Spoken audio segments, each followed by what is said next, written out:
see a lot of promising things, but it's my job at this time to really keep the pressure on, keep the pedal to the metal, and I don't want to feel good. Players should feel good. I point things out to them that we're doing well. We talk about getting better every day. I point things out that we got to get better at, and it's constant growth. So now with the pads on, we're starting to add in the toughness factor, and that's critical, because no matter what we do scheme-wise, we're going to have to line up and win one-on-one. So I feel like our defensive line, the rushmen, a lot of depth, a lot of guys coming off the ball. We do third down, 7-on-7. It's a lot different than third down with two lines in there, because our D line, when we unleash them, and we're going to find ways to unleash them, they get after the quarterback. They get after it in the run game. I think between Tommy and Steele have been really solidifying things at linebacker. I like Cody and Taraja mixing in, and Chip and CJ, and EA's been kind of a float around guy for us.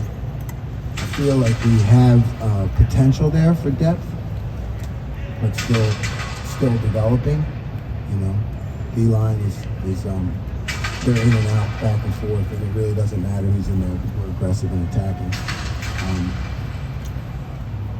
Seeing the safeties show up as they learn the system, like a guy like Lathan, who I did not get a chance to be around much, he's great at pulling the trigger. He can see things and really react. So he's been a pleasant, not a surprise. I'm just saying it's great to see him in there, because between Proctor and Ronnie and Tanner and Cam took some reps at corner today, and Jansen took some reps at corner. We've been a little banged up at corner, So, and particularly with our corners and safeties, we're going against the most elite receiving core and passing attack in the country. So, that competition is always ongoing, and it's always going to be something where we're striving to reach that level. But we'd rather be in those matchups now, because I feel like whatever we get during the season, our guys are going to be prepared for, because in the passing game, they're getting matched up all the time against the best in the country. Jim, is that situation at corner a long-term concern, or just something you deal with in camp? I think it's long term, right? I think we're going to have to keep those guys fresh. What are there, six scholarship guys, I believe, right? So we're going to have to dual train, like Jansen, Cam, guys that we're going to have to dual train, because you're going to get corners who run all the time back and forth. You're going to get, the soft tissue injuries, and they need to, we need to be fresh. So I feel like it's definitely something that we are keeping our eye on, and trying to make sure that we get multiple guys their repetitions. Do you think Jordan will be back soon? That's above my pay grade. You mentioned Cody Simon. Obviously, he was hurt the last year. What have you seen from him? I've seen, Cody has great football acumen, great football intelligence. He's tough. He knows that he's learned the defense, even though he didn't get to play in spring, but he's been around it. Play as much or as full go as he would have liked to get in the spring. So all I'm seeing with Cody now are just some issues in timing, and timing is so important when you're making tackles. Just him kind of getting the rust off, but I really like what I've seen so far. Where is Lathan playing? You mentioned you played with him. Lathan's been playing all three of our safety positions. We're really trying to find a way to get him involved, along with Court. Right, Court is a guy who is really doing well. We're trying to find ways to get him involved. So you may see some packaging. You may see some packaging with different safeties in the game, because of the way I feel like Lathan and Cord are coming along, particularly in the run game. You can see some packaging with those guys, because they can play. We got a chance to see practice a couple of times. It looked like you had two separate safety groups, two separate linebacker groups. One maybe more like playmaking group, another one more like do your job. Why take that approach when you're trying to develop guys? I don't think it was like as you described. I feel like it's just the way we kind of split things up for teaching, but it's not like that. Not that philosophy. Jim, when you describe the sort of push and pull of installation in the spring, is that the same for a training camp, or how do you handle? Yeah, we have to keep going full steam ahead. It's a good question. So we go full steam ahead. We may tweak the plan a little bit as we go along, but we don't have the luxury that you have in the spring to just say, hey, let's push one day, pull back the next, push one day, pull back the next. Can't do that right now. We're push, maybe a little bit lighter push, but then push, so we're not backing off. You talked about having a safety-driven defense. Why is that position group so important for you? Well, when you adjust to the college game and how spread and all the speed that's on the field, you need to be multiple in your disguises, looks, coverages, where safeties fit in the run game. And in order to do that, you need a bunch of fast, athletic guys out there who are also willing to hit, and be physical. So that's why I think the development of the safety position within this scheme is so critical. What do you think Tommy and Steele have done to solidify themselves as linebacker? Tommy is the quiet leader of the defense. He studies and he shows up like he knows what to do. He rarely makes mistakes. I mean, he's human every now and then he will. And Steele, I think, just has a confidence. A little bit more than the other guys, the confidence, because he's played. You can see that. He's played. He's kind of battle tested. Jim, as you're just going through camp here, but as you start preparing for the teams that are on your schedule, how much are you thinking about when you might have three linebackers on the field against some of the teams that you're going to face early in the year? Is it not the time for that because it's still camp? No, it's the time. Yeah, no, it's the time. We've been using it some, but like I said, we've also been experimenting with some things with Cord and Lathan, are a couple safeties that may be able to get the job done without bringing in another linebacker. You know what I mean? So there's development at the safety position that may not make that quite as urgent. How do you strike the balance between wanting to get those best 11 on the field, wanting to have starters you trust, and then also wanting to get other guys on the field who maybe deserve to play? Yeah, it's, you got it. That's why you go during camp. That's why you try to get as many reps as you can to get 1s, 2s, 3s. Early on 4s. You're trying to get guys seen in reps, but this is the Ohio State, so those guys, they have to earn the right to play. So you kind of give them chances when you can, but people have to earn the right to play. Jim, you've talked about creating that moment of confusion and doubt in a quarterback. Have you seen from camp so far that that's happening, that you're going to be able to do that? Sometimes I think that we've been challenging our offense, but we have the best quarterback in the country and the most dynamic offense and the best coaches. So it's a challenge, but we're fighting. We're fighting a good fight, and you can see signs all the time that we're elevating the level of the defense to meet the offense. Hey, we've talked about it. You spend all your time trying to create that split second. When that happens, what's that feeling like for you?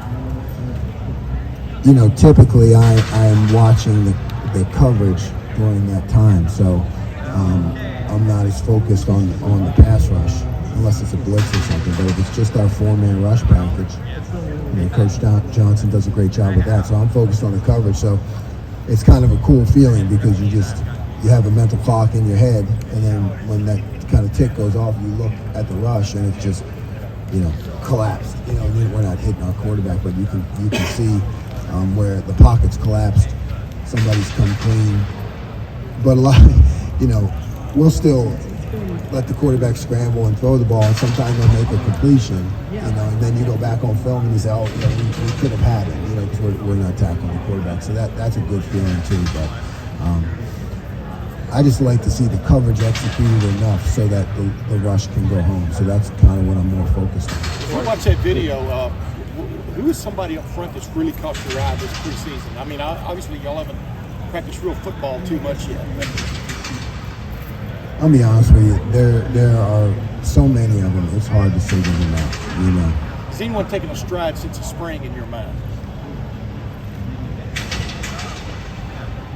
I don't know. I mean, my expectations are so high for that group, and I thought they did really well during the spring, and I thought they've all just continued to grow, Now, we're knocking some people back inside, I guess, which is really good to see with Jerron and Teron. I mean, I guess we can point out one thing. There are times when you see that line of scrimmage go backwards against a great offensive line, so I guess that's really promising. Jim, you hear Ryan Day say he wants a top 10 defense. What goes through your mind on that, and what about this defense makes them capable of being top 10? What goes through my mind is that, I wish you would have said top 5. Because that's what we expect, We talk about having a silver bullet defense, to mirror the traditions that have been around here. We're talking about, I tell the guys that means top 5, and that's what we're pressing for. But no, I mean, really nothing goes through my mind other than it's great to be at the Ohio State because the expectations are high, and that's what I've always wanted. Jim, how much do you enjoy this time of year? The install, the teaching, the elementary stuff? It's great. I mean, it's my life. I mean, it's passion. It's constant. It's no sleep, but when you do sleep, you're running through schemes and installations in your head. It's running from practice to watch the film, to get it broken down, to get the teaching points to the guys, to putting together the presentation. It's nonstop. There's never a boring moment, and that's a gret way to live. I know you said Tommy's kind of a silent leader of the defense, but from like a mental IQ perspective, who do you feel like is the guy that's pushing the envelope from the mental side of the game? Ronnie, I think Ronnie is more of the vocal leader and more of the guy who runs things from the middle in terms of the adjustments. I think he does a great job.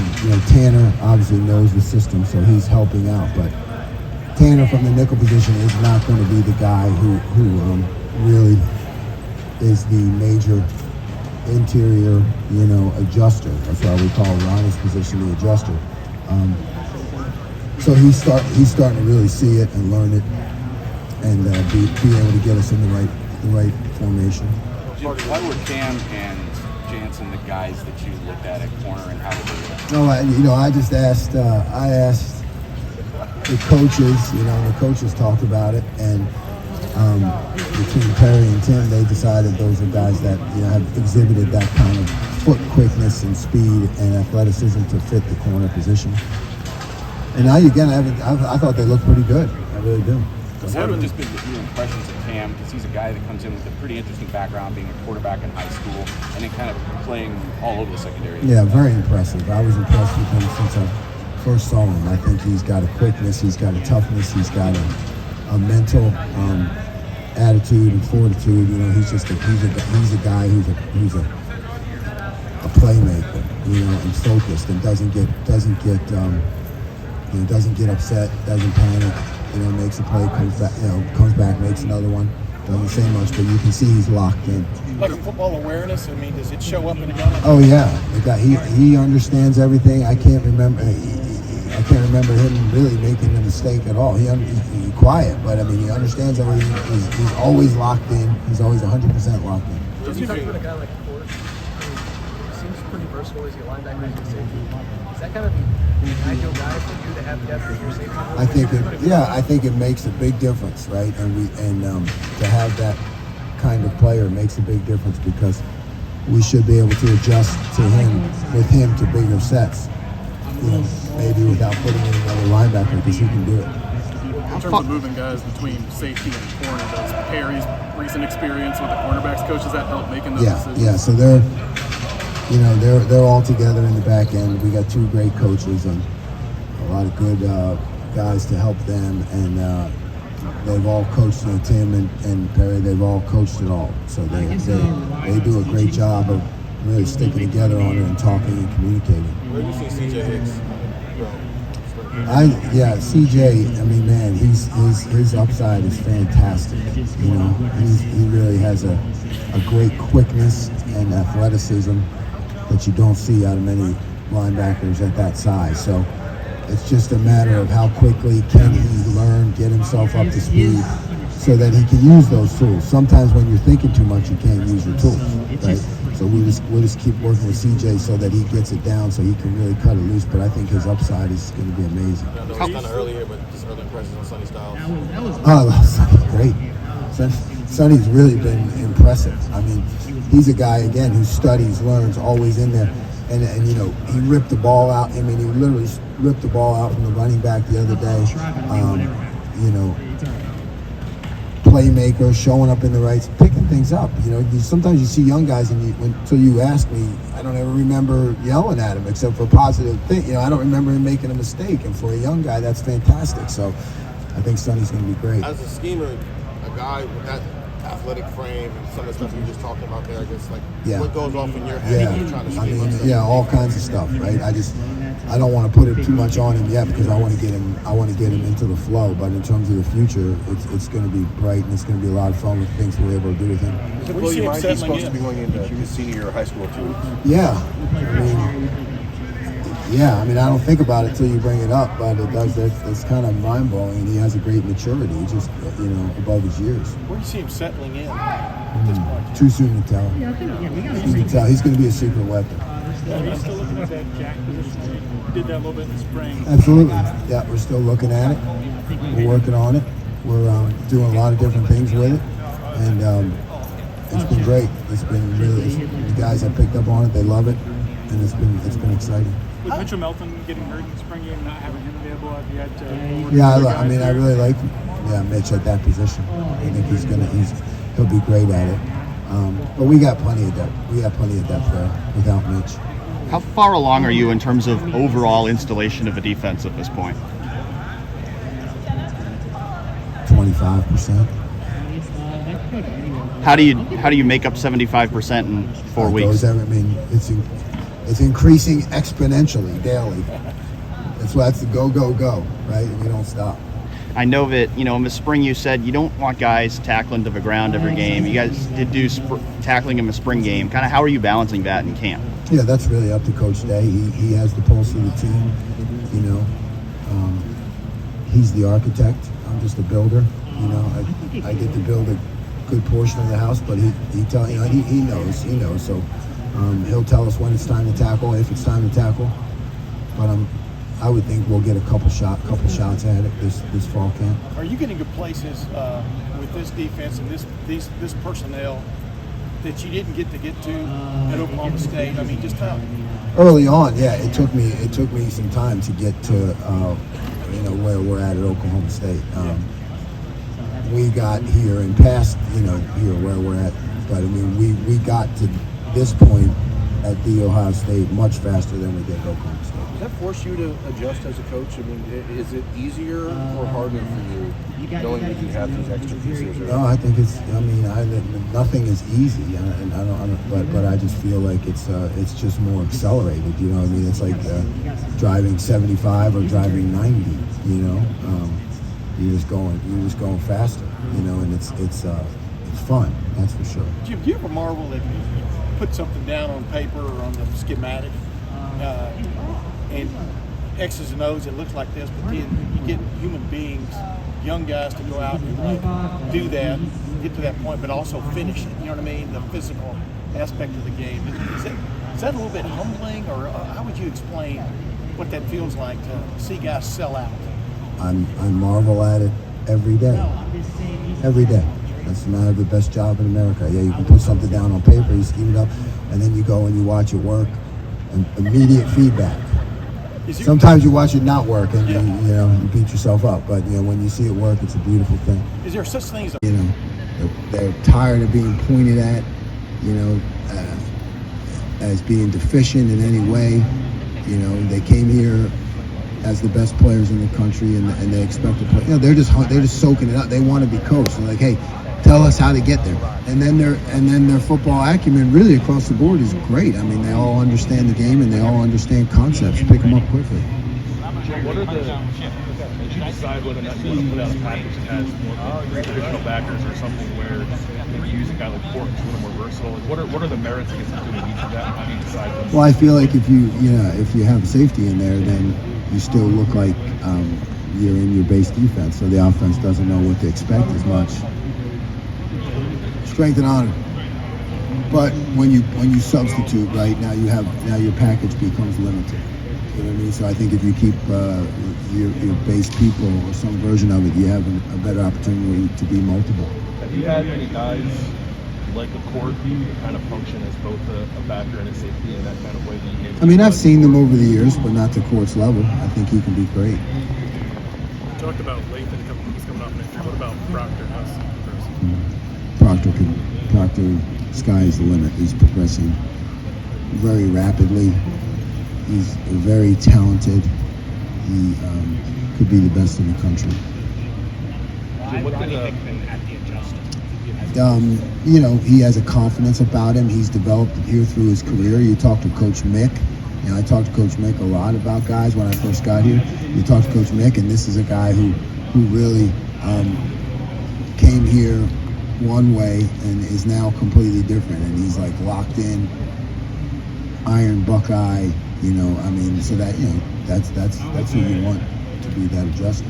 Jim, what's this right now, Jalen Johnson, and how much he can help at corner? Too soon to tell.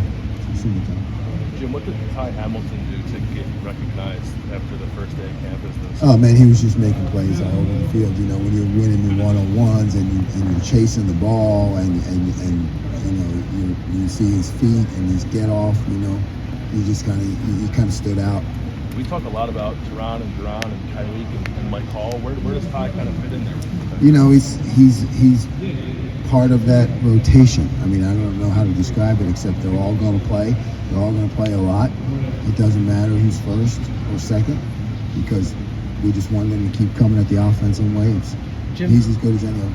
Jim, the entire offseason we've talked about Tanner being one of the leaders because he knows the defense so well, but you've seen him for the last few years. Where has he gotten better? He's gotten better. Yeah, Tanner's gotten better, and that's why he came here. Tanner and I talked about that when he wanted to improve his game.